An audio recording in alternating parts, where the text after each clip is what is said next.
రేపు మీ మధ్య అద్భుతాలు చేస్తాం, మిమ్మల్ని మీరు పరిశుద్ధపరచుకోండి, మిమ్మల్ని నిన్ను గొప్ప చేయ మొదలు పెట్టేదను. మన ఊహకు జ్ఞానమునకు మించిన అద్భుత ఆశ్చర్యకార్యాలు జరిగించి ఇశ్రాయేలులో దేవుడున్నాడని రుజువు చేయటానికి ఆయన ఇష్టపడుతున్నాడు. పతనాల్లో, ఓటములు, కృంగదళ్ళు అన్నీ ఉన్నా ప్రభు తిరిగి లేవనెత్తాడు. పడిపోయే వారిని ఉద్ధరించువాడు యెహోవాయే. మన పరలోకపు యెహోషువ యేసునాథుడు ఈ దినాన మన ముందు ఉన్నాయా ఎర్ర సముద్రం లాంటివి, యోర్దాను నది లాంటివి, అరణ్యం లాంటివి అన్నిటిని దాటించి ఎరుకో లాంటివి కూల్చివేసి యేసుక్రీస్తు యొక్క సంపూర్ణతను మనం అనుభవించాలని ప్రభు కోరుతున్నాడు. దేవుడు ఒక వ్యక్తిని గొప్ప చేయడం మొదలు పెడితే ఎవరు ఆపుతారు చెప్పండి? మీ ఊరు వాళ్ళు ఆపుతారా? ఇంట్లో వాళ్ళు ఆపుతారా? ఇరుగు పొరుగు ఆపుతారా? భర్త ఆపుతాడు, భార్య ఆపుతాడు, సేవకుడు ఆపుతాడు, బోధకులు ఆపుతారు? ఎవరు ఆపుతారు? ఎవరు ఆపలేరు. ప్రభువా కనికరించు, విజయం మనది కావాలా? ఇవన్నీ ఆశ్చర్యకార్యాలు. అసలు రాత్రిపూట ఆలోచిస్తుంటే నిద్ర పట్టేది. ఎట్లా సాధ్యమైంది ప్రభువా? ఎంత ఆశీర్వదించినాడంటే మనిషిని ఊహకు మించినంతగా ఆశీర్వదించినాడు. యోర్దాను అనుభవము యెహోషువ మనకు, ఇతరులకు, భక్తులకు బైబిల్లో ఏ జ్ఞాపం చేస్తుందో ఒక 5 విషయాలు మనం నేర్చుకోవటానికి ప్రయత్నం చేస్తాం. యెహోషువ గ్రంథం 1వ అధ్యాయం, జాషువా చాప్టర్ 1, 2వ వచనం. కాబట్టి నువ్వు లేచి నీవును ఈ జనులందరినూ యోర్దాను దాటి నేను ఇశ్రాయేలుకి ఇచ్చిన దేశమునకు కాబట్టి నీవు లేచి. మొదట్లో లేల్చింది లీడరు, ప్రజలు కాదు. ఆయన లీడర్లు వేయాలంటే, నాయకులు వేయాలంటే మరి ఆయనకి ధైర్యం కావాలి కదా. లేకపోతే ఆ పరిస్థితుల్లో ముందుకు సాగిపోవాలంటే చాలా చాలా కష్టం. కారణం చేత ప్రభు నీవు లేచి, యెహోషువ లేకపోయింటే 24 అధ్యాయాలు గల యెహోషువ గ్రంథం కనిపించేది కాదు. కనుక for every great work we have small step. ప్రతి గొప్ప పనికి ఒక చిన్న అడుగు, చిన్న పని ఉంటుంది. ఆ పని ఏంటంటే లేచుట. జాషువా రోజ్ లేచి. అబ్రహాంతో ఇది ఆరంభమైన. దేవుడు అన్నాడు, అబ్రహాం నీవు లేచి. అబ్రహాం లేచి వెళ్ళినాడు దేవుడు చూపించే స్థలానికి. యాకోబుతో దేవుడు అన్నాడు నీవు లేచి. అలా ప్రభు కొంతమందితో మాట్లాడుతున్నాడు, నీవు లేచి. మనతో కూడా మాట్లాడుతున్నాడు, ఆన్లైన్లో ఉన్నోళ్ళతో కూడా. లేచి ఇక్కడి నుండి వేరే దేశానికి, వేరే స్థలానికి, వేరే ప్రాంతానికి ప్రభు వెళ్ళమంటే వెళ్ళటానికి సిద్ధంగా ఉండాలా. కానీ మనం అంత దూరం వెళ్ళటానికి ఇష్టపడమే. రకరకాల కారణాలు మనకు ఉంటాయి. అంత దూరం ఏం వెళ్తాం, ఒకళ్ళే ఏం వెళ్తాం, ఒకళ్ళే ఎట్లుంటాం. ప్రభు ఎందుకు పంపిస్తాడో, దేనికి పంపిస్తాడో, ఎప్పుడు పంపిస్తాడో, ఎలాగ పంపిస్తాడో తెలియదు. మనం యాత్రికులము, పరదేశులము. కనుక ప్రభు నియమించిన స్థలానికి, పంపించే స్థలానికి, సిద్ధపరిచిన ప్రణాళిక మార్గంలోనికి మనం వెళ్ళాలి. నీవు నడుచు మార్గం. అసలు నడకే లేకపోతే ఇంక ప్రభు ఎలాగ సాయం చేస్తాడు? కనుక యోర్దానుకు దాటి వెళ్ళాలి. నీవును నీ ప్రజలు యోర్దాను దాటి. ఈ నొగనే దాటి వెళ్ళమంటే ఇలాగ ఈతకర్రలు కట్టుకొని బయటికి వెళ్ళింటాడు. కానీ ప్రజలంతా 4 లక్షల కాలబలాన్ని యోర్దాను దాటించడం అంత తేలికైన సంగతం కాదు. వాళ్ళని గురించి చెప్పబడింది లోబడిన వాళ్ళని ప్రజలు అని. నాకు తెలిసి కఠినమైన హృదయం కలిగిన వాళ్ళు. కానీ నేను అనుకుంటా మనకంటే చాలా బెస్ట్ వాళ్ళు అని. అందుకే వాళ్ళు లేచి మనం యోర్దాను వెళదామని వెంటనే మనమైతే ఏమని అంటాం? అసలు మీరు ప్రార్థన చేశారా బ్రదర్? దేవుని చిత్తంగా అనుకున్నారా? ఏం వాక్యంతో మాట్లాడినాడు? మాకు కూడా చెప్పండి. మొదట చెప్పండి, తర్వాత దాటాలో లేదా ప్రయత్నం చేస్తాం అంటాం. We want first explanation, not experience. But God wants experience first and then explanation later, because experience will tell the explanation. ఒకసారి అనుభవంలోకి వచ్చిన తర్వాత అదే మనకు వివరణ అవుతుంది. యోర్దాను ఎలాగ దాడతాని చెప్పండి. ప్రజలు ఎవరైనా అనొచ్చు, కామన్ సెన్స్ క్వశ్చన్ కదా ఇది, లాజిక్ కదా. అన్ని నీళ్లు ఉండే ఒక నదిని ఎలాగ దాడతాం? అదేమైనా పాయలవుతుందా? లేకపోతే ఇంకేమైనా జరుగుతుందా? ఎలాగెళ్తే ప్రభు లేచి వెళ్ళమన్నాడు. ప్రభు లేచి వెళ్ళమన్నాడనే ఆ మాటలని ఇప్పటిదాకా వచ్చిన 40 ఏళ్ళ అరణ్యంలో ఇప్పటిదాకా వచ్చి యోర్దాను నగదుకున్నాం. అలాగే ఎర్ర సముద్రం అన్నీ దాటేసి, అరణ్యంలో అన్నీ దాటేసి పైనుండి మన్నా కురిసిన మన్నా తిన్నాం, బండ్లో నుండి నీళ్ళతో ప్రవహించినవి అన్నీ తాగినాం, పగల మేఘస్తంభం రాత్రి అగ్నిస్తంభం అన్నీ చూసినా, ఇక్కడ దాకా వచ్చినా ఇంకా నడిచిపోవాలంటే దాటిపోవాలంటే కష్టమైపోతుంది అనే పరిస్థితిలో బహుశా ఇశ్రాయేలీయులు ఉన్నారేమో. కానీ యెహోషువ లేచి యోర్దాను దాటాలని కోరుతున్నాడు. యోర్దాను దాటిన ఒక 5 అనుభవాలు నేను మీకు చెప్పడానికి ప్రయత్నం చేస్తా. యోర్దాను అంటే డిసెండర్, దిగిపోవుట అని అర్థం. యోర్దాను యేసు ప్రభువుల వారి, యోర్దాను అంటే ఒక నది, అది పైన హెర్మోను కొండల్లో నుండి ప్రవహించి వచ్చి గల్లే మహాసముద్రంలో కలుస్తుంది.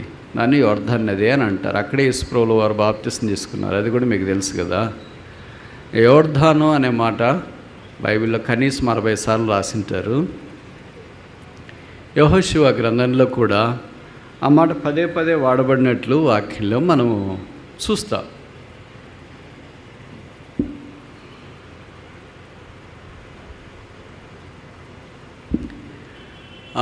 యోర్దాను అనే మాట బైబిల్లో మొదట నిర్గమకాండం నుంచి ఆది కాండము 13వ అధ్యాయంలో మొదట అబ్రహాము ఉన్న సందర్భంలో మనకు కనిపిస్తుంది. ఆది కాండం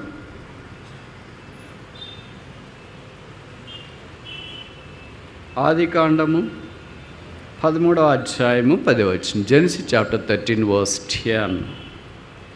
లోతు తన కన్నులెత్తి యోర్దాను ప్రాంతం అంతటిని సూచన. ఇక్కడ స్థలం మనకు తెలుసు కదా, సందర్భం తెలుసు కదా. అబ్రాహాము లోతు వేరు కావాలనుకున్నారు.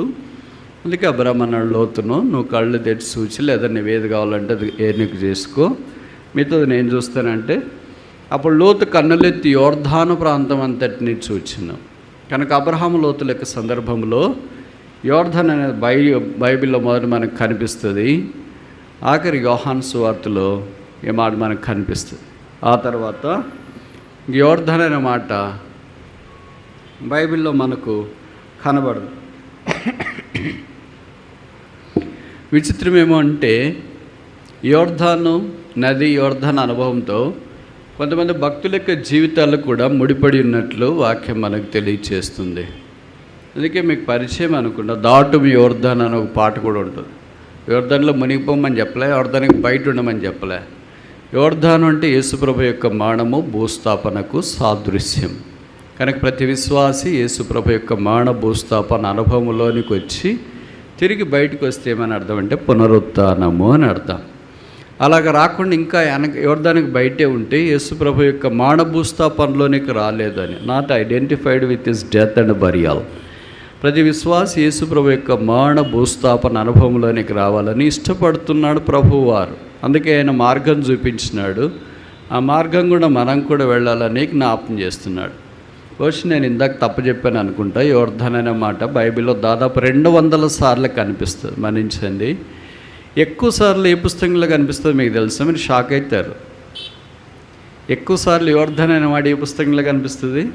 యెహోషువలోనే కనిపిస్తుంది. 60 సార్లు యెహోషువలోనే కనిపిస్తుంది. నేను చెప్పిన 60 అనేది యెహోషువ గ్రంథంలో రాయబడినవి.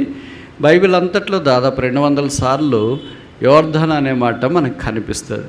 అంటే యోర్దాను అంత ప్రాముఖ్యమైన జీవితాన్ని మనకు జ్ఞాపకం చేస్తుంది. కనుక యోర్దాను మిస్ కాకూడదు, అంటే దాటేది మిస్ కాకూడదు. బైబిల్లో కొంతమంది భక్తులు యోర్దాను దాటినారు. మనం దాటుతున్నామా, పక్కన నిలబడి ఉన్నామా? అది వర్తమానం యొక్క సారాంశం. యోర్దాను జ్ఞాపకం చేసే సంగతుల్లో మొదటిది చూడటానికి ప్రయత్నం చేస్తాం. రాజుల 2వ గ్రంథం 5వ అధ్యాయం, 2 Kings చాప్టర్ 5. రాజుల 2వ గ్రంథం 5వ అధ్యాయం.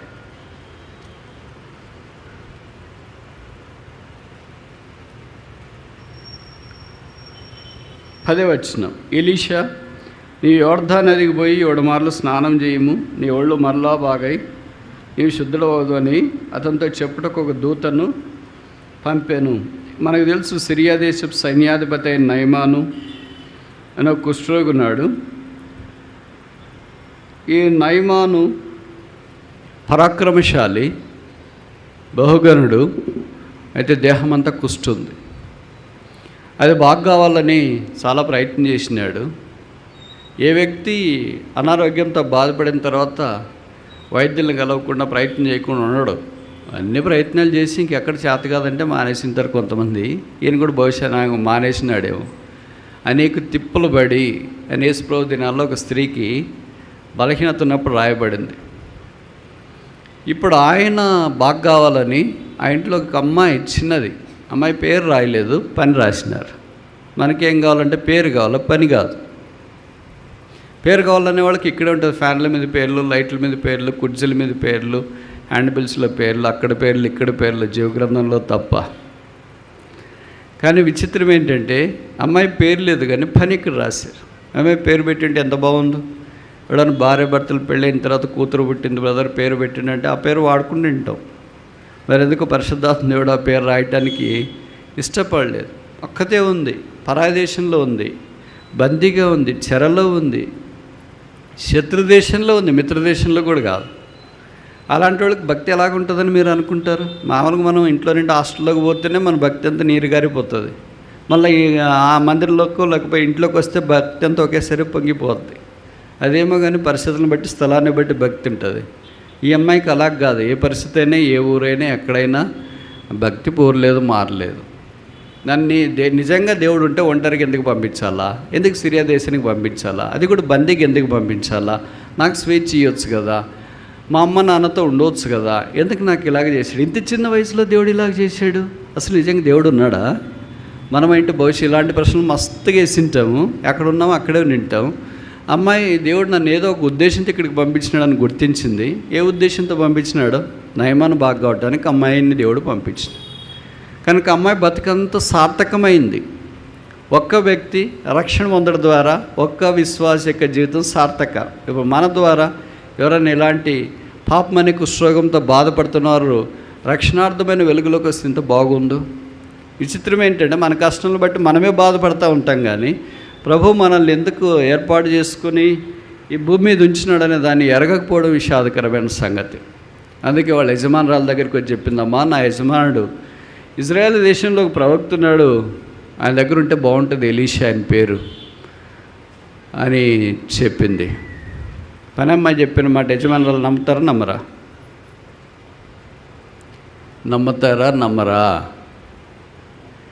మీకు పని అమ్మాయి లేరు కదా. యజమానురాలు అంత ఇంత సన్నబన్న యజమానురాలు కాదేమే, మనమంత చిన్న ఉద్యోగస్తురాలు కాదు. సిరియా దేశపు సైన్యాధిపతి భార్య అంటే టోటల్ పోలీస్ ఫోర్స్లోన పోలీస్ కంటే భార్య చాలా పవర్ఫుల్. ఇక్కడ ఎవరైనా ఉద్యోగస్తులు ఉంటే మరణించండి, ముఖ్యంగా పోలీసు వాళ్ళు. Wife is more powerful than a police officer. కనుక ఇవి ఎంత పవర్ఫుల్ అంటే అంత పవర్ఫుల్ ఉన్న ఆమె దగ్గరికి అమ్మాయి వెళ్ళి నా యజమానుడు ఎలీషా దగ్గరికి వెళ్తే బాగుంటుంది అని చెప్పింది. అమ్మాయి మాట్లాడలేదు, అంటే వాళ్ళ యజమానురాలు మాట్లాడలేదు. అంటే ఈ అమ్మాయి మీద అంత నమ్మకం ఉంది, ట్రస్ట్ సంపాదించుకుంది. మనం సంపాదించుకుంటున్నామా? ఇది మనల్ని ఎవరైనా నమ్ముతారా? మనం చెప్పింది నాకు తెలిసి ఎవరు నమ్మరు అనుకుంటా. చెప్పిన మాట వినేవాళ్ళు ఎవరైనా ఉంటారు అనుకుంటారా? ఎవరు వినరు అనుకుంటా. మనమే చేయాలనుకుంటాం, మందే కరెక్ట్ అనుకుంటా. ఈ పెద్ద అమ్మాయినా కూడా చిన్న అమ్మాయి చెప్పిన మాట వినింది. ఎప్పుడు వింటారు తెలుసా? మరణంలో ఉన్నప్పుడు, రోగం వచ్చినప్పుడు, నిరీక్షణకు ఆధారం లేనప్పుడు అన్నీ వినడానికి ప్రయత్నం చేస్తారు. ప్రభు అలాంటి పరిస్థితిలోనికి తెచ్చినాడేమో, అందుకే వినింది. వాళ్ళు ఆయనకి చెప్పింది.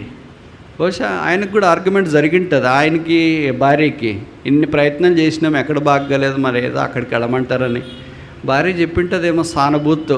అది కూడా లాస్ట్ ప్రయత్నం చేస్తే తప్పేముందండి, ఎన్నో చేసాం కదా, దాంట్లో ఇది 1,000 ఉపాయాల్లో 1,001 అనుకోండి, వెళ్ళి రండి చూస్తాం, బాగైతే మంచిదే కదా అని చెప్పిందేమో మనకు తెలియదు. మొత్తానికి ఆయన ఒప్పించబడ్డాడు, ఇజ్రాయెల్ దేశానికి వెళ్ళాడు. అక్కడ ఆయన ఏంటంటే is a right person going to A wrong person. సరైన వ్యక్తి సరిగాని వ్యక్తి దగ్గరికి వెళ్ళాడు, రాజు దగ్గరికి వెళ్ళాడు. ఎందుకు వెళ్ళాడంటే ప్రోటోకాల్ అది. ఆయన ఒకేసారి నేరుగా ప్రవక్త దగ్గరికి వెళ్ళలేడు, ప్రోటోకాల్ అలాగ అనుమతించదు. రాజు దగ్గరికి పోలా, రాజు ప్రవక్త దగ్గర గైడ్ చేయాల. కనుక రాజు దగ్గరికి పోతే రాజుకు భయంకరమైన కోపం వచ్చింది. అరే మనమే ప్రవక్తలో బాగా చేసేవాళ్ళం, అంతుంటే ఇలాగే ఎందుకుంటాం, ఇక్కడ ఎందుకుంటాం అని అనుకున్నాడేమో. అందుకని మాతో కయం పెట్టుకోవటానికి వచ్చారు, అది ఇదని. ఈ సంగతి ఎలీషాకి తెలిసింది. ఎలీషా అన్నాడు, ఇశ్రాయేలులో దేవుడు ఇశ్రాయేలులో ప్రవక్తున్నాడని తెలియదా? కనుక కుష్ఠరోగైన ఆ వ్యక్తిని ఎలీషా దగ్గరికి పంపించినాడు. ఈయనకి ఎంత పెద్ద ఇల్లు మనకు తెలీదు, బట్ పెద్ద ప్రవక్త అయినా మనిషి చూస్తేనే చెప్పేస్తాడు. కొంతమంది చెప్తారు కదా, నిన్ను చూస్తేనే చెప్పేస్తారని, అదంతా అబద్ధం. అలాగ చెప్పేటట్లుంటే గూగుల్ ఎందుకు, ఫేస్బుక్ ఎందుకు, ఎందుకు? ఈయన విచిత్రం ఏంటంటే, గెహజీ బయట ఉన్నాడని మన్నించండి, నయమాను బయట ఉన్నాడని తెలిసి లోపల నుండి ఒక దూతను పంపించాడు, ఒక సర్వెంట్ని పంపించినాడు. నయమాన్న నేను ఇచ్చినాడు, వెళ్ళి ఎడదాన్ని నదిలో స్నానం చేయమని చెప్పి ఒకటిసార్లు అని. అరే మీరు చూడాలి కదా, ఏంటో తెలుసుకోవాలి కదా. అందులో ఆయన పెద్ద ఆఫీసర్, సన్నబన్న మనలాంటి కాదు. మనమైతే ఆయన ఏమనుకున్నాడంటే, నేను అంత పెద్ద ఆఫీసర్ని కదా, నన్ను కూర్చోబెట్టి మాట్లాడి పలకరించి యోగక్షేమాలు చూసి, ఇంతకుముందు డాక్టర్ దగ్గరికి వెళ్ళిన రిపోర్ట్లు అన్నీ చూసి, స్కాన్లు చూసి, అన్నీ చూసి, మొత్తానికి ఇంతకుముందు ప్రిస్క్రిప్షన్ అంతా చూసి నాకు ఏదైనా మెడిసిన్ ప్రిస్క్రైబ్ చేస్తాడేమో అని ఈయన అనుకున్నాడు. ఆయన చెప్పిన మాటే అది. నా వద్దకు వచ్చి నన్ను చూసి నాతో మాట్లాడి నాకు ఏదైనా చేస్తాడేమో అని నేను అనుకుంటుని. బట్ ఆయన అనుకునే దానికి ఆపోజిట్గా జరిగింది. అసలు ఎలీషా ఎలాగున్నాడో కూడా ఈయనకి తెలియదు. ఆ దూతో చెప్పిన వెంటనే వెళ్ళి ఎవరిదాన్ని నదిలో 7 సార్లు స్నానం చేయాలంటానని వెంటనే నీకు చాలా చిర్రెత్తింది. వేసవకాలమేమో కోపం పరాకాష్ఠకు వచ్చింది. అందుకని ఆయన అన్నాడు, మా సిరియా దేశంలో అబానా పర్ఫర్ అనే నదుల కంటే నదులు బహువచనం, యోర్దాన్ నది ఏకవచనం. ఆ యోర్దాన్ నది యేసు అక్కడే మార్గం, సత్యం, జీవం. మార్గములు కాదు, సిరియాలో నాదులు, మార్గాలు ఉన్నాయి, కానీ యేసునాథుడు ఒకే ఒక్కడు. ఆయనను బట్టి, ఆయన ద్వారా, ఆయన వలన రక్షణ. నేను చాలా భయంతో, కోపంతో ఊగిపోతూ ఇంకా వెనక్కి వదమని అనుకుంటే మరలా ఒక దాసుడు ఆయనకున్నాడు. చూడండి, ఎంత పెద్దోళ్ళు ఎంత చిన్నోళ్ళ మాట విన్నారు కదా. మనం చిన్నోళ్ళమే, కానీ పెద్దోళ్ళ మాట వినాం. విచిత్రం చూడండి, బైబిల్కి మనకి ఎంత విచిత్రంగా ఉందో, పారాడాక్స్ ఎలాగుంటుంది చూడండి. వాళ్ళు పెద్దోళ్ళు చిన్నవాళ్ళ మాట విన్నారు, మనం చిన్నోళ్ళు పెద్దోళ్ళ మాట కూడా వినాం. దేవుని మాట వినాం అనుకో, అదే వేరే విషయం కాదంటారా? అందుకే ఆ దాసుడు ఏం చెప్పాడు, కాదండి మీకు ఏదైనా కష్టమైన పని చెప్పి చేసింటారు కదా, ఇక్కడ నుండి బూడిద పూసుకుని దొరల కొత్త సిరియాకు ఉమ్మనంటే పోయింటారు కదా, లేదా మీ దేహానికి ఏదైనా బాకులు తర్వాత ఏంటి బాణాలు ఏదైనా కూర్చుని ఉంటారు కదా, ఏదైనా పెద్ద కష్టమైన కార్యం చేయమనంటే చేసిన, అయ్యో సంతోషంగా చేసింటానరా, మరి స్నానం చేసేది ఏం కష్టమండి, చేయొచ్చు కదా, తప్పేముంది, ఎవరు లేరు కదా, మనమే కదా. ఆయన మొత్తానికి ఒప్పించినాడు. అవును, ఇంత దూరం వచ్చిన మేము ఎలాగ చెమటలు పట్టింది, వెళ్ళి ఒకసారి 7 సార్లు దుక్కేసి వస్తాం అనుకున్నాడేమో. బైబిల్లో రాయబడింది, వెళ్ళి 7 మార్లు ఆయన మునగగా ఆయన దేహం పసిపిల్లవాని దేహం ఆయను. 7 పర్ఫెక్షన్, పరిపూర్ణతను జ్ఞాపకం చేస్తుంది. ఈ ప్రభువుల వారి దినాన పరిపూర్ణమైన పాపిని పరిపూర్ణంగా క్షమించి కడిగి శుద్ధీకరిస్తాడు. ఆ దినాన యోర్ధాన్లో నీళ్లు బారినాయి. ఈ దినాన పరలోకపు యోర్ధాన్ అయిన యేసు శిలువలో నుండి రక్తం ప్రవహిస్తూ వస్తుంది. ఎలాంటి పాపి అయినా, ఎలాంటి ఘోరమైన వ్యక్తి అయినా, సిరియా దేశపు సైన్యాధిపతి అయినా, సామాన్యమైన సేవకుడైనా, పరిచారకుడైనా, దాసుడైనా, దూత అని ఎవరైనా యేసునందు విశ్వాసం నుంచి రక్షణ పొందాలని ప్రభు కోరుతున్నాడు. ఆ దినాన జరిగిన కార్యం ద్వారా బైబిల్ ఏం రాయబడిందంటే, ఇశ్రాయిల్లో దేవుడున్నాడు అని రుజువైంది.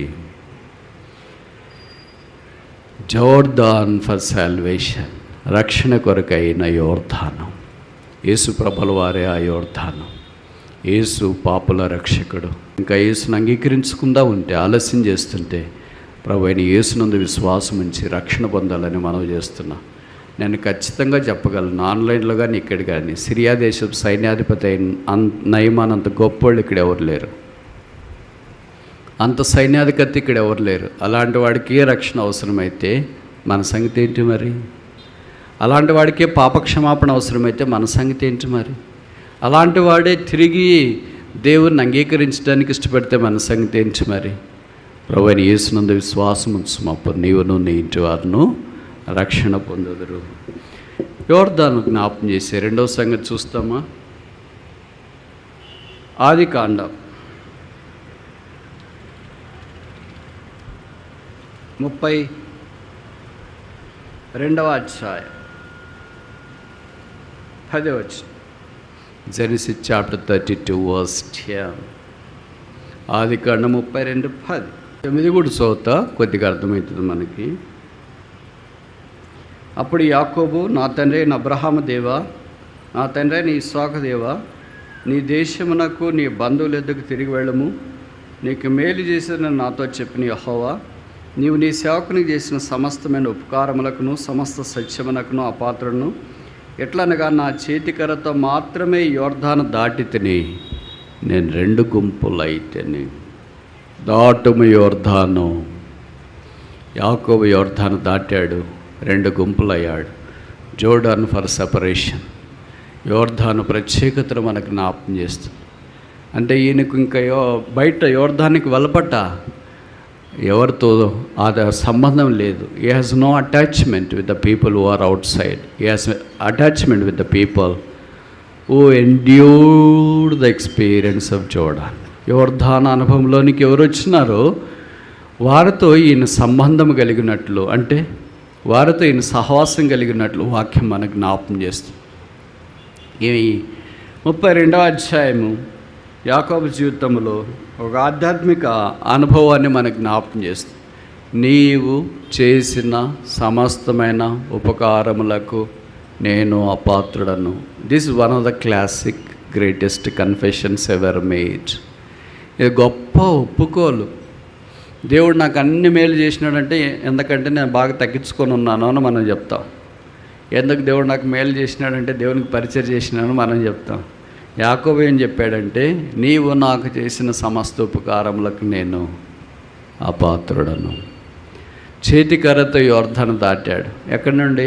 బెర్షెబా నుండి. మరి లాబాను ఉన్న ప్రాంతం వైపు, హారాను వైపు వెళ్ళాలంటే యోర్దాను దాటాల్సిందే. యోర్దాను దాటుకుని వెళ్ళడానికి లేదు. అది నెలలు ఫ్లైఓవర్స్ లేవు, ఫ్లైట్లు లేవు, సూపర్స్ లేవు.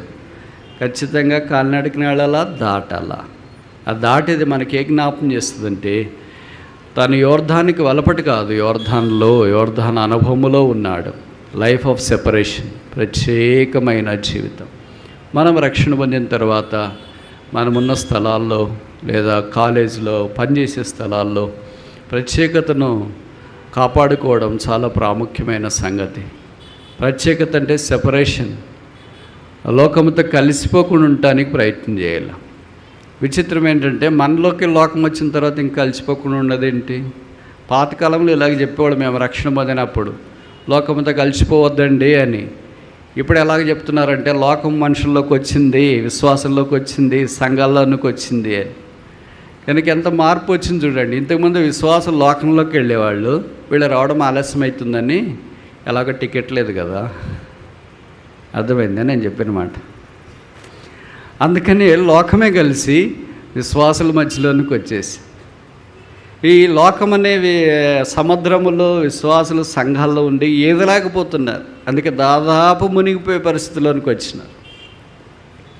అయితే ప్రభు కొంతమంది శేషాన్ని వాడుకుంటూ వచ్చిన, ఆ శేషం ప్రభు కొరకు నిలబడుతున్నారు, ఆ శేషం ప్రభు కొరకు కనిపెడుతూ ఉన్నారు. అది వారి సామాన్యమైన కార్యక్రమాలైనా, వివాహాలైనా, చావైనా, భూస్థాపనలైనా, వారు పరిశుద్ధమైన విధానములు అన్నీ దైవిక క్రమంలో జరిగించడానికి ఇష్టపడుతూ ఉన్నారు. విచిత్రం ఏంటంటే, మేము చెప్పేది ఇక్కడ చెప్తూనే ఉంటాం, కింద మీరు చేస్తూనే ఉంటారు. వాళ్ళు చేసేవాళ్ళని అడిగినామనుకో, బ్రదర్ మీ పని చెప్పేది, మా పని చేసేది. కానీ మీరు పైన అట్లా చెప్తుండండి సెపరేషన్ సెపరేషన్ సెపరేషన్ అని, కింద మేము చేసేవి చేస్తూనే ఉంటామని. మరి మేము రావాలా వద్దంటే మీరు రాకపోతే ఎట్లా అని అంటారు. కనుక సెపరేషన్ లేకపోయినా కూడా వెళ్ళి కలిసి ప్రార్థన చేయాలి. మరి మీరు ఎందుకు వచ్చి ప్రార్థన చేస్తారంటే పోగొట్టుకోలేం కదా, అంత తేలిక కాదు కదా. చూడండి, 9 మాసాలు మోసి కన్న బిడ్డను ఏ తల్లైనా పోగొట్టుకోవడానికి ఇష్టపడుతుందా? మా కళ్ళెదురుగా సువార్త చెప్పినాము, సువార్తకు స్పందించి చేతులు ఎత్తినారు, రక్షణ తీర్మానం చేసుకున్నారు, మా కళ్ళెదుటే బాప్తిసంలో సాక్ష్యం ఇచ్చినారు, మా కళ్ళెదుటే పెరిగారు, పెద్దయ్యారు. మరి ఇప్పుడు ఏదో కాని విధానంలో పెళ్లి చేసుకోవాలా, లేకపోతే లోకానుసారంగా పెళ్లి చేసుకోవాలని ప్రయత్నం చేసినప్పుడు ఇప్పుడు ఎలాగ పోగొట్టుకోవాలా? ఇంత పెద్ద చెట్టు ఎదిగొచ్చిన తర్వాత ఇంకా పోన్లేని వదిలేయాలా? ఎలాగో తర్వాత దొరకరు అనుకో, అది వేరే విషయము. కానీ ప్రభువును బట్టి ఏదైనా ప్రభువులోనికి వస్తారేమో, నిల్చుంటారేమో, ప్రత్యేకమైన జీవితం కలిగి ఉంటారేమో, రూతు వలె ఉంటారేమో, ఓర్ఫా వలె కాకుండా, హన్నా వలె ఉంటారేమో, పెనిన్నా వలె కాకుండా అని ఎక్కడో విసుమంత ఆశ.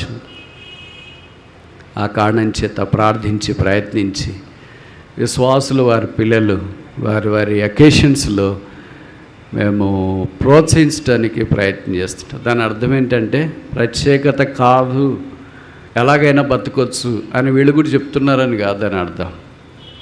మరీ పూర్తిగా లోకంలో కలిసిపోతారేమో అని భయం చేత ఇంకా కలిసిపోకుండా ఉండటానికి ఇంకొక అవకాశం ప్రభు ఇస్తున్నాడు అనేది గుర్తించాలి. యాకోబు వాళ్ళ మామ దగ్గరికి వెళ్ళాడు, లాబాన్ దగ్గరికి, కానీ కలిసిపోలే. ఈయన లాభాన్ని కాలేదు, లాభాన్ని ఈయన కాలేదు. ఎన్నేళ్ళు ఉన్నారు? 20 ఏళ్ళు ఉన్నారు. 20 ఏళ్ళు ఉండి ఒకరికొకళ్ళు మార్కోకుండా ఉన్నారంటే గొప్పనా కాదా? మనం 6 నెలలు వెళ్ళామనుకో సిటీకి, పరిస్థితులకి, వేరే దానికి పూర్తిగా మారిపోతాం. అమెరికాకి వెళ్ళారని 6 నెలలు హాయ్ హాయ్యో లాంగ్వేజ్ మాత్రం పూర్తిగా వస్తుంది. హృదయం సేమ్ ఇండియన్ హార్ట్. ఎక్కడికి వెళ్ళినా నేను చూసే కదా, దాదాపు 70 దేశాల్లో సేమ్ ఇక్కడ ఎట్లుంటామో అక్కడ కూడా అదే కుళ్ళు, అదే కుతంత్రము, అదే మోసం, అదే వంచన, అదే దగ, అదే అన్యాయము, సేమ్ టు సేమ్. అక్కడ సూట్ ఉంటుంది, ఇక్కడ సూట్ ఉండదు. అక్కడ BMW కార్ ఉంటుంది, ఇక్కడ మామూలు కార్ ఉంటుంది. అక్కడ మంచి డూప్లెక్స్ హౌస్లు ఉంటాయి, ఇక్కడ నార్మల్గా ఉంటుంది. సేమే, but the heart has not changed no matter where they are. విచిత్రం ఏంటంటే దేశం మారచ్చు, పరిస్థితులు మారచ్చు, ఉద్యోగం మారచ్చు, భోజనం మారచ్చు, సంస్కృతి మారచ్చు, పరిస్థితులు మారచ్చు, హృదయం మారలేదు. ప్రభు మన హృదయాన్ని చూస్తున్నాడు. మనం ఎంత సివిలైజ్డే కాదు ప్రభుకు కావాల్సింది, హౌ వీఆర్ లైక్ క్రైస్ట్. క్రీస్తు వలె ఎలాగున్నాము అది ప్రభుకు కావాలి. మనం ఇక్కడున్న పాశ్చాత్య దేశాల్లో ఉన్న లాభాన్ దగ్గర యాకోబు ఉన్నాడు. లాభానికి సంబంధించింది యాకోబు అంటే కానుక తీసుకోలేదు. యాకోబు దేవుడని ప్రభు తను తాను వ్యక్తపరచుకోవటానికి ఇష్టపడుతూ వచ్చినాడు. 20 ఏళ్ళ తర్వాత ఎవరన్నా వస్తారండి ప్రభు దగ్గరికి తిరిగి? వస్తారంటారా? అందుకనే మందిరం మానేయద్దండి, సావాసం మానేయద్దండి అని చెప్తాం. ఎందుకంటే ఒక్కసారి మానేసిన తర్వాత ఇంక మనం ఎలాగ అలవాటు అయిపోతామంటే, బాగుంది మానేస్తే, బైబిల్ చదవడం మానేసిన బాగుంది, వాక్యం చదవడం మానేసిన బాగుంది, మందిరం చదవడం మానేసిన బాగుంది, అన్నీ బాగున్నాయి, ఇది డిఫరెంట్గా ఉంది అని మనం అనుకుంటాం. అలాగే 20 ఏళ్ళు ఉన్నారనుకో, తిరిగి రాబోద్ది అవుతుందా? నాకు తెలిసి ఎవరికి రాబోద్ది కాదు, యాకోబులు అంటోడికి తప్ప. అందుకే యాకోబు అన్నాడు, నాకు ఉత్తరం ఇచ్చిన దేవుడు, నా ఆపదలో సహాయం చేసిన దేవుడు, నన్ను వెళ్ళమన్న దేవుడు, తిరిగి నేను నిన్ను ఆశీర్వదిస్తానని సెలవిచ్చిన దేవుడు, ఆయన దగ్గరికి నేను వెళ్ళకుండా ఉండలేను. అందుకే యాకోబు బయలుదేరి తిరిగి దైవ సన్నిధిలోనికి రావటానికి సంకల్పించినాడు. బైబిల్లో రాయబడింది, దేవుడు యాకోబును ఆశీర్వదించను. ఎంత ఆశీర్వదించినాడంటే మనిషిని ఊహకు మించినంతగా ఆశీర్వదించినాడు. ఆయన గర్భంలో నుండి లోకరక్షకుడి భూమి మీదకి రావటానికి సంకల్పించినాడు. అది కంప్లీషన్ ఆఫ్ ద బ్లెస్సింగ్, ఆశీర్వాదం యొక్క పరాకాష్ట, పరిపూర్ణత. మనల్ని కూడా ప్రభు అలాగా ఆశీర్వదించాలని కోరుతున్నాడు. మన సంగతి ఏంటి? 3వది చూస్తాము. యెహోషువ 3వ అధ్యాయం 4వ వచనం. మీకును దానికిని దాదాపు 2000 మూరలు ఎడముండవలను, మీరు వెళుతురోవా ఇంతకుముందు వెళ్ళింది కాదు, మీరు దాన్ని గుర్తుపట్టి వల్ల కనుక ఆ మనస్సున్నకు మీరు సమీపముగా నడవ రాదు. 3వ అధ్యాయం 1వ వచనం. యెహోషువ వేకువను లేచినప్పుడు అతను ఇశ్రాయేలు అందరినూ షిత్తీము నుండి బయలుదేరి యోర్దానికి వచ్చి దాన్ని దాటక మునుపు అక్కడ ఏం చేశారు? నీళ్ళు ఇచ్చేరి, సెల్ఫీలు తీసుకుందాం, బాగున్నాయి నీళ్ళు, ఒకసారి ఇక్కడ ట్రై చేస్తాం, స్విమ్ చేస్తాం, ఇవన్నీ ప్రయత్నాలు చేసిన అక్కడ నీళ్ళు ఇచ్చేరి. కనుక ఇప్పుడు యోర్దాన్ దాటే పని బైబిల్ చరిత్రలో అంతకుముందు ఇలాగా సంభవించలేదు. ఎర్ర సముద్రం వాళ్ళు దాటారు, అది మోషే సౌజన్యంలో నాయకత్వంలో. ఇప్పుడు యెహోషువ నాయకత్వంలో యోర్దాను దాటాల. ప్రజలంతా అక్కడ దగ్గరికి వచ్చినారంట, నిలిచినారు. యెహోషువ వేకువనే లేచి, one of the good qualities of the leader is this, that he has to be a model for people to follow and he has to get up early. వేకువనే లేచే అలవాటు కలిగిన లీడర్లు మనకు బైబిల్లో చూస్తాం. అబ్రహాం లాంటి వాళ్ళు, మోషే లాంటి వాళ్ళు, యెహోషువ లాంటి వాళ్ళు వేకువనే లేచి ప్రజల కంటే ముందుగా పరిస్థితులన్నీ చక్కచేసి సిద్ధపరిచినట్లు వాక్యాలు మనం చూస్తాం. ఇప్పుడు 3వ అధ్యాయంలో రాయబడింది ఏంటంటే, రేపు మీ మధ్య అద్భుతాలు చేస్తాం, మిమ్మల్ని మీరు పరిశుద్ధపరచుకోండి, మిమ్మల్ని నిన్ను గొప్ప చేయ మొదలు పెట్టేదను. ఆ వాగ్దానం ఇచ్చిన వాళ్ళు కూడా కొంతమంది ఉంటారు కదా, వాళ్ళు యోర్దాను దగ్గరికి రాకపోతే ఎలాగ ప్రభు గొప్ప చేయడానికి ప్రయత్నం చేస్తాడు, లేదా ఇష్టపడతాడు. కనుక ఆధ్యాత్మికమైన జీవితంలో యోర్దాను దగ్గరికి రావాలా? ఇప్పుడు మందసం ముందెళ్ళాలి. వాళ్ళకి ముందు ఆ మందసం వెళ్ళిన తర్వాత యోర్దాను ఏకరాశిగా నిలబడాలి. సాధారణంగా నీళ్లు ఇలాగ ప్రవహిస్తాయి. తెలుగులో ఒక సామెత ఉంది కదా, నీరు పల్లమెరుగు నిజం దేవుడు ఎరుగు అని. నదీనాం సాగరో గతి, నదులన్నీ సముద్రంలో కలుస్తాయని.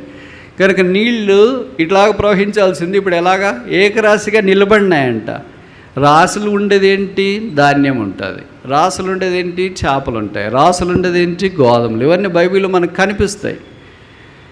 కానీ నీళ్ళు ఏకరాశిగా ఉన్నాయంట. ఎక్కడైనా చూసారా ఇది? మీరు వింత వాట్సాప్లో తప్ప, ఎక్కడైనా గూగుల్లో తప్ప ఈ వింత చూసినారా? నీళ్లు నిలబడతాయంట, రండి అని పోటీ పెట్టారనుకోండి, ప్రజలు వస్తారా రారా?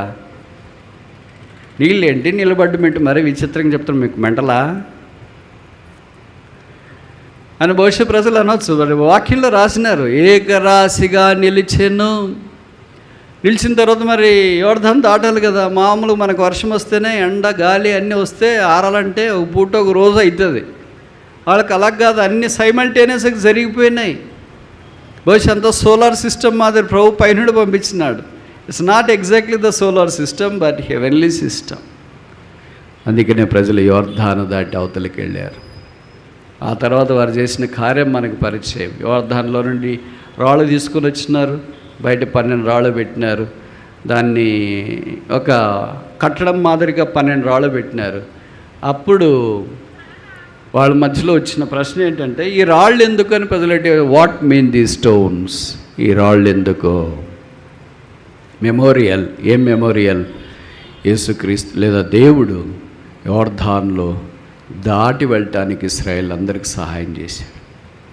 మీరు ఊహించండి, 6 లక్షల కాల్బలము బయలుదేరి ఒక నది దాటుతున్నారంటే, ఇప్పుడు కొంతమంది ఉంటేనే దగ్గరికి రండి వరుసల్లో కూర్చొని అంటేనే యూజువల్గా మనకి ఇష్టం ఉండదు కదా. We want all freedom. అందుకని నేను ఎప్పుడు ఎక్కడ చెప్పను, ఖచ్చితము తప్పదు. వెనకంతా నిలబడుకొని ఉన్నారు ప్రజలు, ఇబ్బంది పడుతున్నారు అంటే మాత్రమే ముందుకు రండి, సర్దుకొని కూర్చోండి అంటాం. ఇలా ఫుల్కి స్థలం ఉంది అనుకోండి, మీకు నచ్చిన తోట కూర్చోండి, వినిపిస్తే వినండి, లేదా నిద్ర వస్తే. ఎందుకంటే I want to respect your freedom. మీ స్వేచ్ఛను గౌరవించాలి, సన్మానించాలి కదా. కనుక 6 లక్షల మంది వెళుతున్నారంటే ఎట్లా వెళ్ళాలా? మైకులు కూడా లేవు కదా అనౌన్స్ చేయడానికి. వెళ్ళారా, వచ్చారా, గోత్రం అంతా దాటిందా, ఇంకెవళ్ళన్నా పిల్లలు జలలో ముసలి ముదక బాలింతలు వాళ్ళు వీడుపడ్డారు, అందరు దాటేశారా? మళ్ళీ మీరు దాటకుండా అక్కడే చూస్తాంలే, రేపు వస్తాం, ఎల్లుండి వస్తాం, మర్నాడు వస్తామంటే కుదరదు. ఎందుకంటే మళ్ళీ నీళ్లు యథావిధిగా ప్రవహించినాయనుకో మీరు రాలేరు. కనుక అందరూ ఈరోజు రండి రండి రండి. అందులో ఉన్న ప్రజలకే మనం మైక్లో అనౌన్స్ చేస్తుంటేనే ఎవరి పనులు వాళ్ళు చేసుకుంటుంటారే. 6 లక్షల కాలువలు మరి ఎలాగ దాటారు? ఇవన్నీ ఆశ్చర్యకార్యాలు. అసలు రాత్రిపూట ఆలోచిస్తుంటే నిద్ర పట్టేది. ఎట్లా సాధ్యమైంది ప్రభువా? మాకు 600 మంది ఉంటే చెప్పిన మాట వినకుండా ఒక్కొక్కరు టైప్లో ఉంటారే. వీళ్ళందరూ ఒకే టైప్లో ఎలాగయ్యారు? ఒకరే వ్యక్తి యొక్క మాట ఎలాగ విన్నారు? ఒకడే దేవుడు చెప్పినట్లు ఎలాగ దాటారు? ఇప్పుడు కొంతమంది అయినా అసమ్మతి ఉంటారు కదా, పడనోళ్ళు ఉంటారు కదా. యెహోషువ అంటే మేము రాము, ఇక్కడే ఉంటాం, కావాలంటే వెనక్కి పోతాం, కావాలంటే యోర్దానులోనైనా చస్తాం, నీ మాట మాత్రం వినమనే వాళ్ళు కొంతమంది అయినా ఉంటారు కదా. మరి అలాంటి వాళ్ళు ఎవరు ఉన్నట్లు వాక్యంలో మనం చూడమే. అందరు యోర్దాను దాటారు, అందరు కనాన్లోనికి వచ్చారు. ఎట్లొచ్చింది ఏక మనస్సు? ఈ దినాల్లో ఎందుకు మనకు జరగట్లేదు ఇలాంటి అద్భుతాలు? అంటే మనకి ఏక మనస్సు లేదు, ఒబీడియన్స్ లేదు, అంటే విధేయత లేదు. ఏక మనసు లేదు, విధేయత లేదు, దేవుని మాటకు అంగీకారం లేదు. ఇవన్నీ జరగట్లేదు కనుక ఈ అద్భుతాలు జరగట్లేదని నేను అనుకుంటున్నా. ఇది ఎందాక వాస్తవం తెలియదు. ఎందుకంటే రాత్రిపూట మరి ఏదో ఒకటి అనుకుంటేనే నిద్ర పడుతుంది, లేకపోతే పట్టదు కదా. ఎందుకు మా మధ్యలో అద్భుతాలు జరగట్లేదు? ఎందుకు యోర్దాను పాయలు కావట్లేదు? ఎందుకు ఎర్ర సముద్రం పాయలు కావట్లేదు? ఎందుకు అరణ్యములో మేము భద్రంగా కాపాడబడలేకపోతున్నాం? ఎందుకు మాకు శత్రువుల మీద విజయం లేదు? ఎందుకు ఎరుకో కోట గోడలు కూలడం లేదు?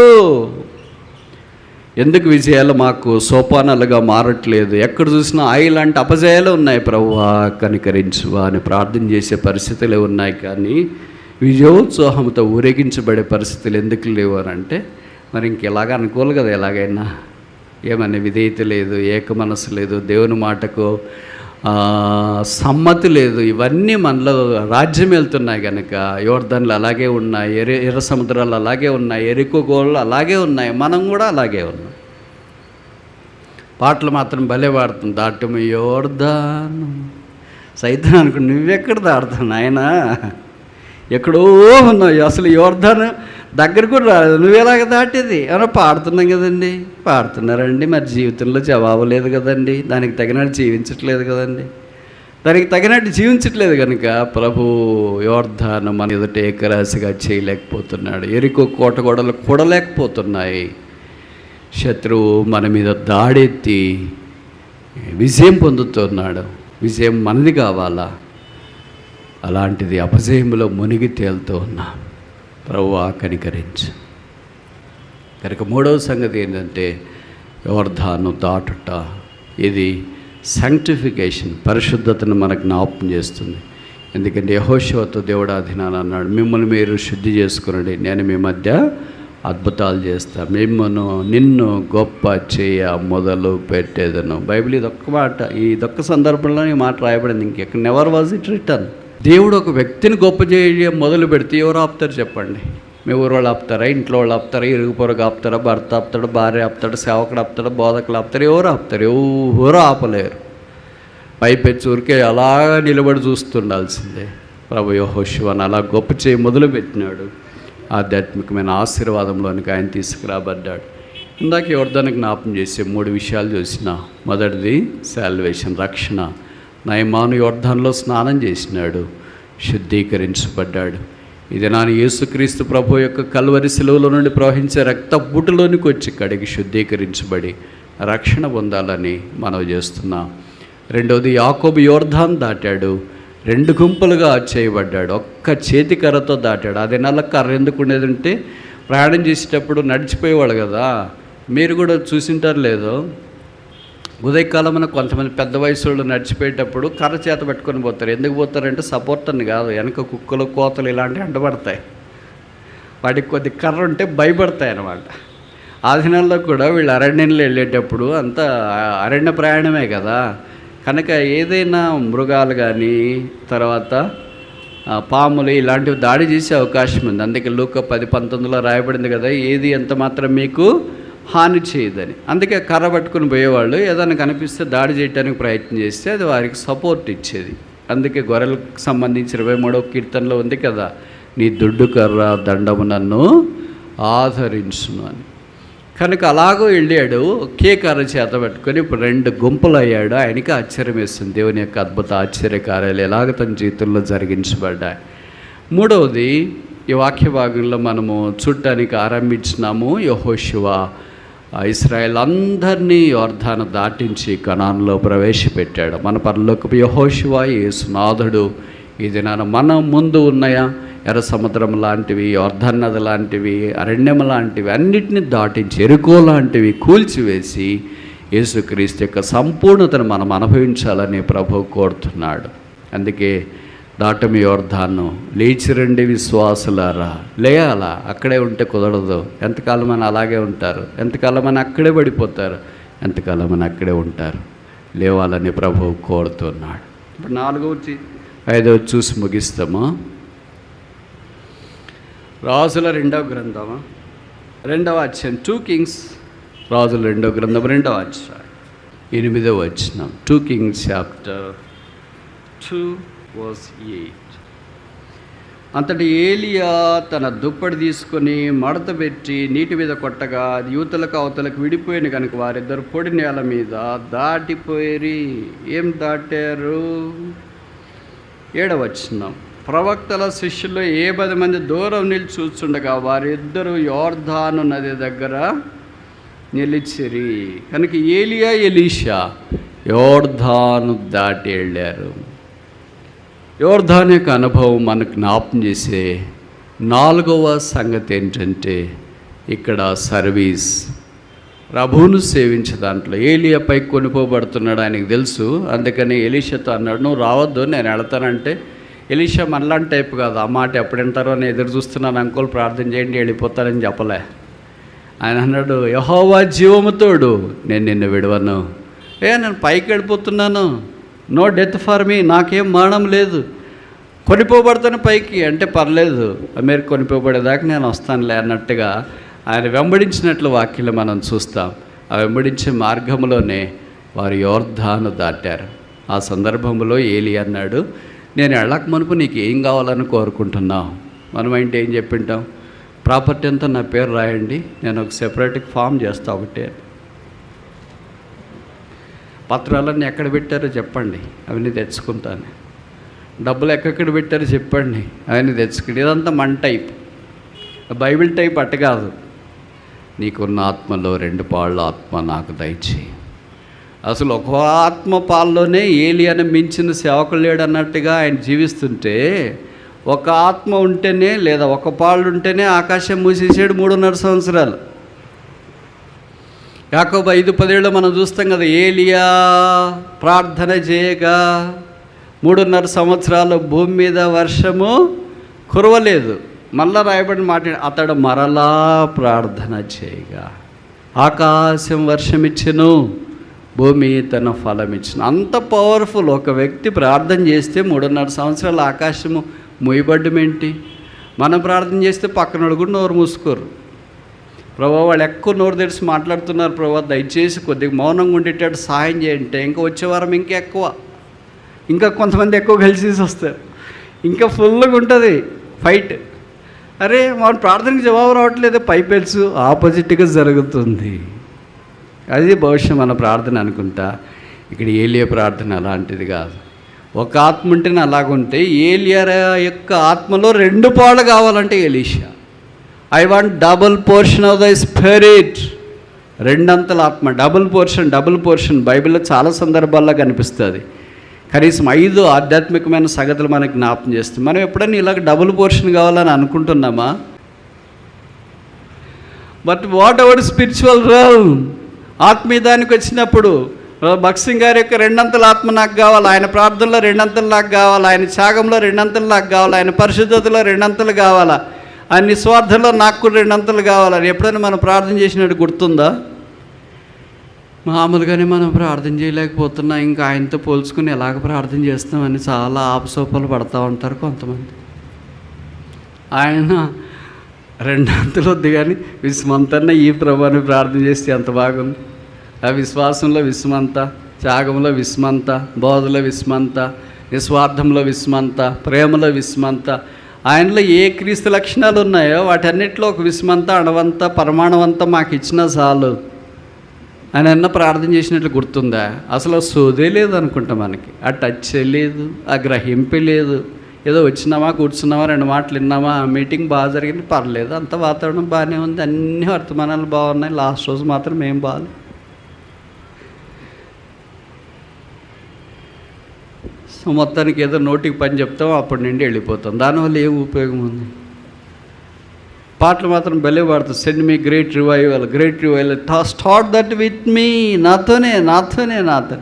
ప్రభు హృదయం చూస్తున్నాడు. మన హృదయం ఎప్పుడైతే తగ్గింపు దీన మనసు కలిగి ఉంటుందో, పరిశుద్ధాత్మదేవుడు మన హృదయంలో ప్రవేశించి మనలో కార్యం చేయటానికి పూనుకుంటాడు. ఏలియా పైకి వెళ్ళబడిన తర్వాత ఎలీషా అద్భుతాలు ఆ తర్వాత చేసిన సంగతి నాకంటే మీకు బాగా పరిచయం. Are we counting for the spiritual things? ఆధ్యాత్మికమైన సంగతులు మనం ఆపేక్షిస్తున్నామా? కృపావరములు ఆపేక్షించండి అని రాయబడుతూ వచ్చింది. శ్రేష్టమైనవి ఆపేక్షించండి అని, ప్రభు రాకడను ఆపేక్షించండి అని. ఇవన్నీ మనకు గుర్తు కూడా ఉండదు. ఎంతసేపు ఉన్నా ఏం తిందాం, ఏం కట్టుకుందాం, ఏం ధరిస్తాం, ఇంకా ఇవన్నీ ఒక టైప్ ఆఫ్ పీపుల్. ఇంకో టైప్ ఆఫ్ పీపుల్ వాళ్ళని ఎలాగ దొక్కదాం, వీళ్ళని ఎలాగ దొక్కదాం, వాళ్ళకి ఎలా కీడు కలగ చేస్తాం, వీళ్ళకి ఎలా కీడు, ఇదొక టైప్. మనం ఏ టైప్? మన టైప్ బైబిల్లో లేదా? 5వ ఆఖరి చూసి ముగిస్తామా? రాజుల 2వ గ్రంథం 2 Kings chapter 6. రాజుల 2వ గ్రంథం 6వ అధ్యాయం 5వ వచనం. 4 కూడా చూద్దాం, మనకు అర్థమైంది. 2 Kings chapter 6 verse 4. వారితో కూడా పోయెను. వారు యోర్దానుకు వచ్చి మ్రాన్లు నరుకుచుండిరి. 2వ వచనం, 6వ అధ్యాయం 2వ వచనం, రాజుల 2వ గ్రంథం 6వ అధ్యాయం 2వ వచనం, 2 Kings chapter 6 verse 2. నీ సెలవైతే మేము యోర్దాన్ నదికి పోయి తల యొక్క మ్రాను అచ్చటి నుండి తెచ్చుకొని మరి ఒక చోటు నివాసం కట్టుకుందామని మనవి చేయగా అతడు వెళ్ళుడని ఉత్తరం ఇచ్చాను. యోర్దాన్ దగ్గరికి వెళ్ళి ఇప్పుడు తల యొక్క మాన అంటే ఒక్కొక్కళ్ళొక మాన, అందరు కలిసి ఒకటి కాదు, పరమానంద శిష్యులు కాదు, అందరు కలిసి ఒకటి తీసుకొని ఒకళ్ళు అక్కడ పిన్ను పుచ్చుకొని ఇక్కడ పిన్ను పుచ్చుకొని మోసుకొని వచ్చేది కాదు. ఎవరు మానం వాళ్ళే మోసుకొని రావాలి. అంటే వాళ్ళున్న స్థలము ఇరుకుగా ఉంది. ఇక్కడ మనకు తెలుసు కదా, ఎలీషా దినాల్లో ఆయన గొప్ప బోధకుడు, అలాగే గొప్ప ప్రవక్త. ఆయనకు స్కూల్ ప్రారంభించినాడు.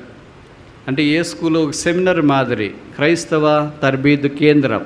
ఆ కేంద్రంలో చాలామంది ఎన్రోల్ చేసుకున్నారు. దాంట్లో మన ఫ్రెండ్ కూడా ఉన్నాడు, మన టైపు. ఇక్కడ వదిలేసి అక్కడికి వెళ్ళాడు. ఏం పేరు తెలీదా మీకు? పేరు గెహజీ. అలాంటి వాడు కూడా అడ్మిషన్ ఎట్లా ఇచ్చినారంటే ఇస్తారు. మరి ఎవరు? యేసు ప్రభు యూదా ఇస్కరియోతుకి ఇచ్చినాడు కదా. ప్రతి ఒక్కళ్ళ దగ్గర ఒక యూదా ఇస్కరియోతు ఉంటాడు, ప్రతి ఒక్కళ్ళ దగ్గర ఒక గెహజీ ఉంటాడు. మనం వాళ్ళు మిస్ చేసుకోకూడదు, మిస్ కాము. ఎందుకంటే మనల్ని బట్టి వాళ్ళు ఉంటారు, వాళ్ళని బట్టి మనం ఉంటాం. చివరిదాకా గురుగులు గోధుమలు కలిసి పెరుగుతాయి. కోతకాలం అప్పుడే 2 వేరు చేయబడతాయని వాక్యం మనకు జ్ఞాపకం చేస్తుంది. ఆయన కూడా థియలాజికల్ కాలేజీలో సెమినార్లో అడ్మిషన్ వచ్చింది. ఆయన కూడా చేరినాడు. ఒకరోజు ఆయన సంగతి అంతా బయటపడింది. అందుకని ఆ తర్వాత ఆయన ఇబ్బంది పడసాగినట్లు వాక్యలే మనం చూస్తాం. ఇప్పుడు 6వ అధ్యాయంకి వచ్చిన తర్వాత వారు ఉన్న స్థలం ఇరుకుగా ఉంది కనుక పెద్దది కట్టుకోవాలని అనుకున్నారు. పెద్దది కట్టుకోవాలని అనుకుంటే మరి కర్రలు తీసుకురావాలి కదా. ఈ దినాల్లో మాదిరి ఆన్లైన్లో ఆర్డర్ ఇస్తే చెక్కలన్నీ వచ్చి పడవు, వాళ్ళే వెళ్ళి పని చేసుకోవాలా. ఇలాంటివన్నీ భగత్ సింగ్ గారు కొత్త నిబంధనలు కూడా తీసుకుని వచ్చి మనమే పని చేసుకోవాలని పెట్టారు. మనం వచ్చిన తర్వాత ఇప్పుడు ఏం చేసామంటే ఎక్కడైతుంది బ్రదర్, ఎవరు చేస్తారు? అందరు షుగరు, బీపీలు, థైరాయిడ్తో కుర్చీల్లోనే కూర్చుంటే లేలేరు, లేస్తే కూర్చోలేరు, ఇంకన్ని పనులు ఏం చేస్తారు? అందుకని పని వాళ్ళని పెట్టుకుని మొత్తానికి మనం పని చేయించుకుంటా ఉంటాం. సరే, ఇప్పుడు జరిగింది ఏంటంటే వాళ్ళు యోర్దాన్ దగ్గరికి వెళ్ళాలనుకున్నారు. వాళ్ళందరూ ఎలీషా దగ్గరికి వచ్చి అడిగినారు, మేము వెళ్తాం మీ సెలవు అయితే అని. ఆయన చాలా మంచోడు కనుక పర్మిషన్ ఇచ్చేసినాడు, మీరు వెళ్ళండి అని. చూడండి, దాంట్లో 2వ రకమైన మనుషులు ఉన్నారు. 6వ అధ్యాయం 2 Kings chapter 6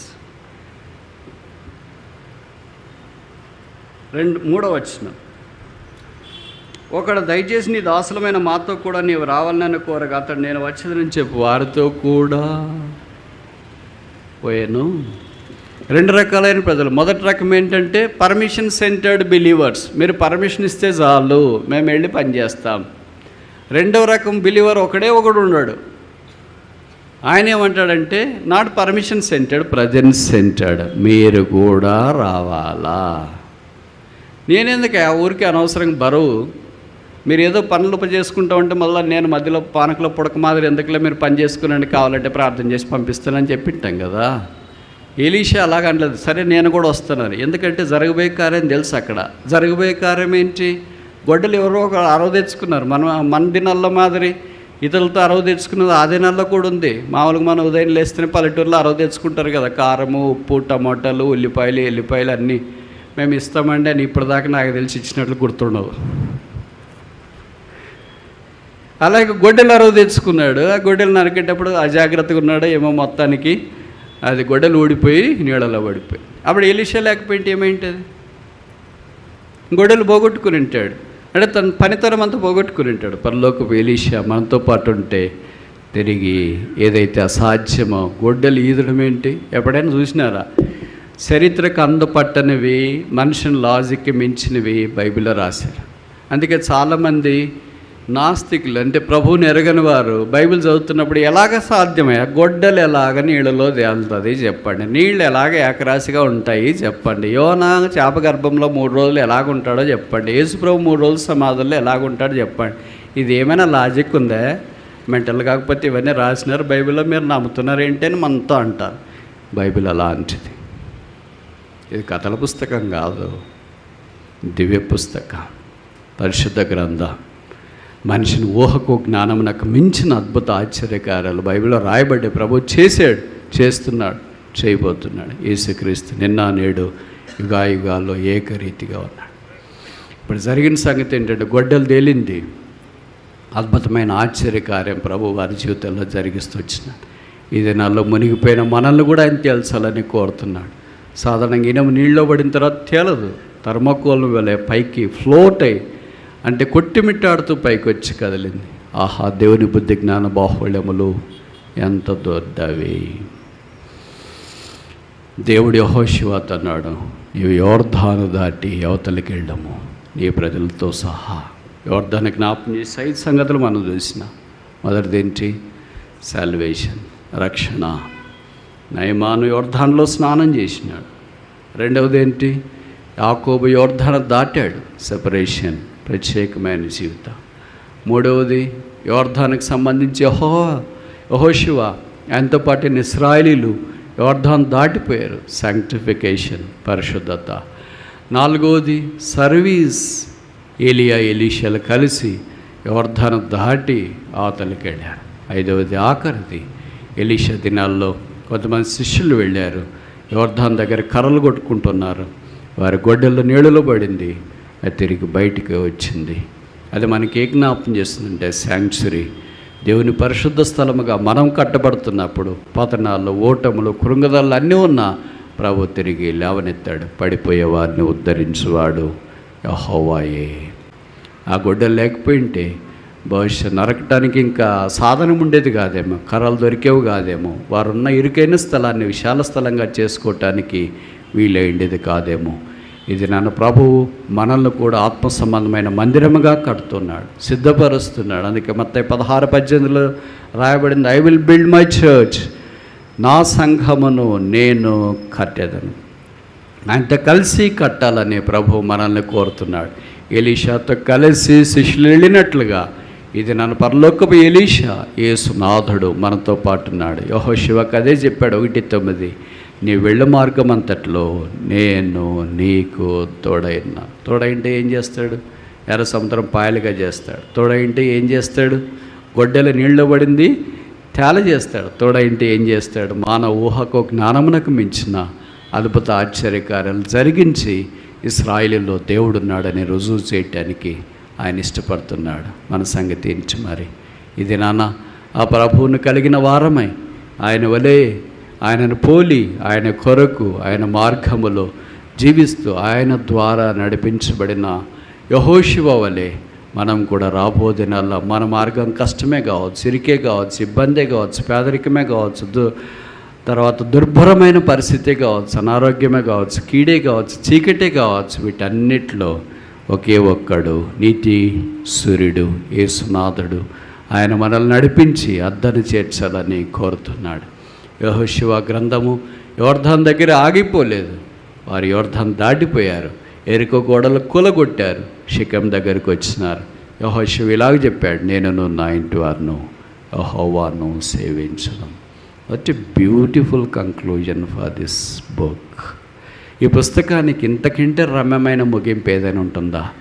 మనలో కూడా వ్యక్తులుగా, కుటుంబాలుగా, సంఘముగా నేనును నా ఇంటి వారును, నేనును మేము చేరి వచ్చే స్థానిక సంఘమును యెహోవాను సేవించదు.